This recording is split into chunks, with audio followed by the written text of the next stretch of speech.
இருந்தால் மட்டும்தான் மக்கள் மேலே உங்களுக்கு அக்கறை இருக்குமா?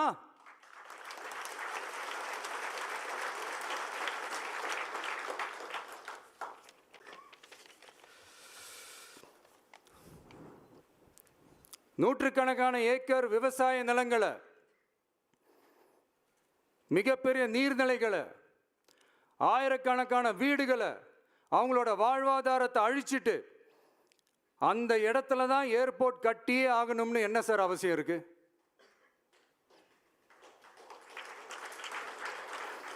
அப்புறம் எப்படி சார் நீங்க உங்களை மக்களின் முதல்வர்னு நான் கூசாம சொல்றீங்க?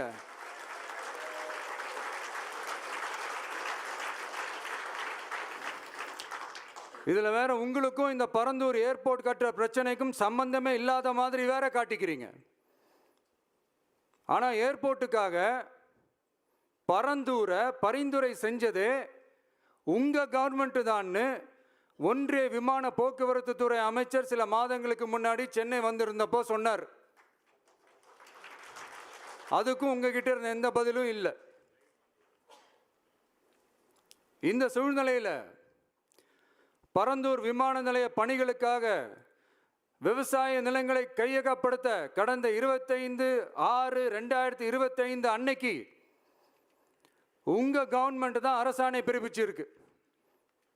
விமான நிலையம் அமைக்கிறதையே ஏற்க மாட்டோம்னு வருஷக்கணக்காக போராடுற மக்களோட நிலங்களையும் சேர்த்தே கையகப்படுத்த அந்த ஆணை பிறப்பிக்கப்பட்டிருக்கு.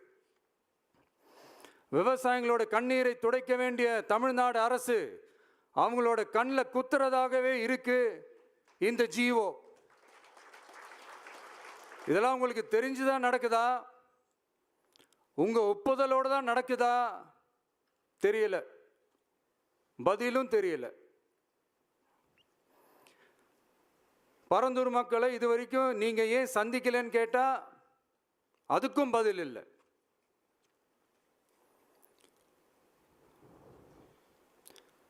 நான் இந்த பரந்தூர் போராட்டக்காரங்க அந்த மக்களை ரீசெண்டாக நான் சந்தித்தேன்.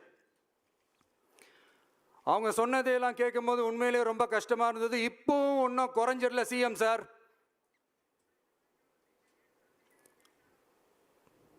சாதி மதம் கடந்து தங்களோட குடியிருப்புகளை, விவசாய பூமியை, வாழ்வாதாரத்தை, நீர்நிலைகளை காப்பாற்ற ஒன்னா நின்று போராடிக்கிட்டு இருக்கிற பரந்தூர் பகுதி விவசாய பெருங்குடி மக்களை தயவு செஞ்சு நீங்க நேர்ல சந்திச்சு பேசுங்க.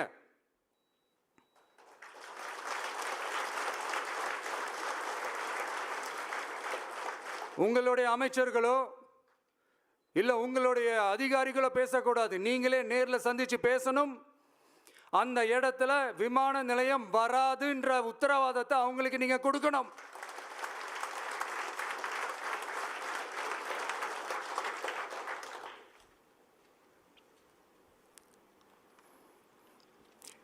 இதையெல்லாம் நீங்கள் செய்யாமல் எல்லாத்தையும் கடந்து போகணும்னு நீங்கள் நினச்சிங்கன்னா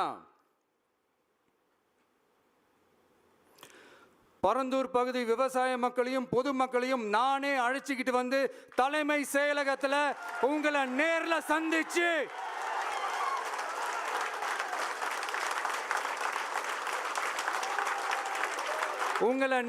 சந்திச்சு முறையிடுற நிலைமை உண்டாகும். அப்படி ஒரு சூழலை நீங்க உருவாக்க மாட்டீங்கன்னு நான் நம்புறேன். அதையும் மீறி அப்படி ஒரு சூழல் வந்துச்சுன்னா நான் ஃபேஸ் பண்ண தயாரா இருக்கேன்.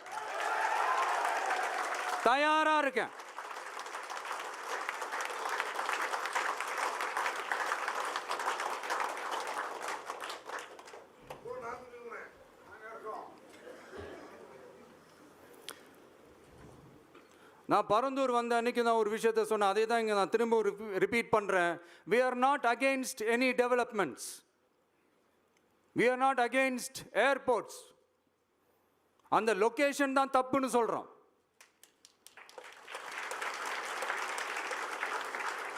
இதை நாங்கள் மட்டும் சொல்லலை, ஏவியேஷன் சேஃப்டி எக்ஸ்பர்ட்ஸ் மென்ஷன் பண்ணியிருக்கிறாங்க.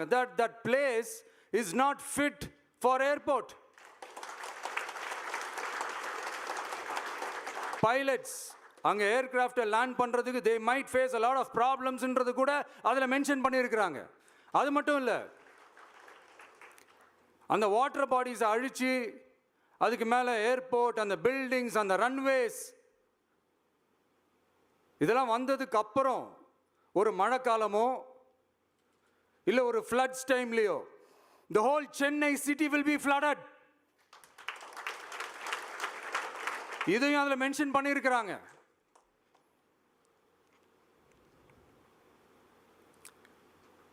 ஸோ இதெல்லாம் மைண்டில் வச்சுக்கிட்டு தயவு செஞ்சு please take a call. Thank you. நன்றி, வணக்கம்.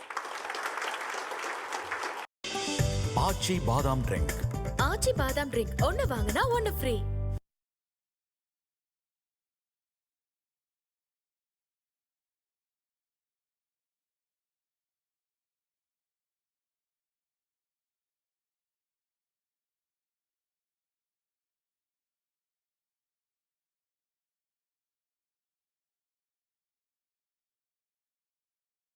அந்த இடத்துல விமான நிலையம் வராதுன்ற உத்தரவாதத்தை அவங்களுக்கு நீங்க கொடுக்கணும்.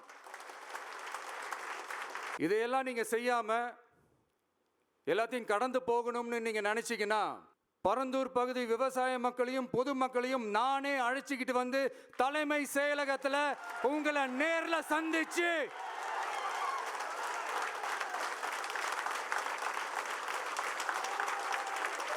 உங்களை நேர்ல சந்திச்சு முறையிடுற நிலைமை உண்டாகும். அப்படி ஒரு சூழலை நீங்க உருவாக்க மாட்டீங்கன்னு நான் நம்புறேன். அதையும் மீறி அப்படி ஒரு சூழல் ஓகே, டிஏஜி தான் மேக்ஸிமம் அது வரைக்கும். ஆனால் அப்போ சர்வீஸ் வந்து ஒரு 40 ஆண்டு காலம். 39 years 8 months. ஓகே, அப்போ ஆல்மோஸ்ட் ஒரு 40 years முழுக்க முழுக்க ப்ரிசனுக்குள்ளே தான் நீங்கள் ட்ராவல் ஆகிருக்கீங்க. ப்ரிசன் நான் மட்டும் ப்ரிசன் இல்லை, எங்கள் அப்பாவும் ப்ரிசன். அவருக்கு ஒரு 35 வருஷம் சேர்த்துக்கிங்க. ஓ, அவர் ஒரு 35 years ப்ரிசன் சர்வீஸில் இருந்தார். ஸோ அவருக்கு அப்புறம் நான் வந்தேன். ஓ, அப்போ எனக்கு இன்னொரு கேள்வி தோணுது. நீங்கள் சின்ன பிள்ளையா இருக்கிறப்போ அப்பா அங்கே வேலையில் இருக்கிறப்போ நீங்கள் சிறைக்கெல்லாம் போவீங்கல்ல, ஆமாம். அப்போ உங்களுக்கு என்னெல்லாம் மைண்டில் தோணியிருக்கு அங்கே இருக்கவங்கள பார்க்குறப்ப? அவ்வளோ பெருசாலாம் நாங்கள் உள்ளே அதுக்கெல்லாம் அடிக்கடியெல்லாம் உள்ளே போக முடியாது. எப்போ அந்த ஹாஸ்பிட்டல் லிஸ்ட்டில் ஏதாவது எங்களுக்கு உடம்பு சரியில்லைன்னு கேட்டுச்சுன்னா ப்ரிசன் ஹாஸ்பிட்டலுக்குள்ளே தான் கொண்டு போவாங்க. அப்போ அப்படி தான் ப்ரிசனஸாக பார்ப்போம். ப்ரிசனஸ்லாம் எங்களை பார்க்கும்போது ரொம்ப அன்பாக பார்ப்பாங்க, வாமான்னு கூப்பிடுவாங்க. ஏன்னா அவங்க குழந்தைங்களெல்லாம் பார்க்குறது இல்லையா. அந்த காலத்துலலாம் பரவல்லாம் ரொம்ப ரொம்ப ரேர். பரவலாக கொடுக்க மாட்டான். உள்ளே 20 15 வருஷம் 20 வருஷம் உள்ளே தான் இருப்பான். வேறு ஆட்களே பார்த்துருக்க மாட்டான் இந்த வார்ட்ஸை தவிர.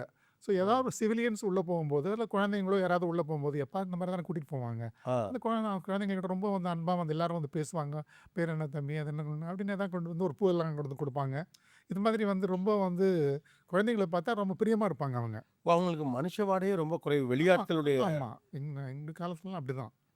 நான் 1967 நான் வந்துட்டேன். அதுக்கு முந்தைய ஒரு 30-35 வருஷம் எங்கள் அப்பா இருந்திருக்காரு. ஸோ இப்போ நீங்கள் பணி ஆரம்பித்த காலத்துலலாம் கைதிகளை வெளியிலேருந்து சொந்தக்காரங்க அடிக்கடி சந்திக்கிறதெல்லாம் அவ்வளோ சாத்தியம் இல்லை, சாத்தியம் இல்லை. அப்போலாம் இன்டர்வியூ வர மாட்டாங்க யாருமே. ஜெயிலில் ஒரு நாளைக்கு ஒரு 2 இன்டர்வியூ 3 இன்டர்வியூ நடந்தாலே பெரிய சமாச்சாரம். இன்டர்வியூனா வெளியாட்கள் சொந்தக்காரங்களை பார்க்குறது, சொந்தக்காரங்க பார்க்குறது. ஆஹா, ஏன் சொந்தக்காரங்களே வர விரும்ப மாட்டாங்களோ? மாட்டாங்க, பயம் உங்களுக்கு. ஜெயில்னா பயம்.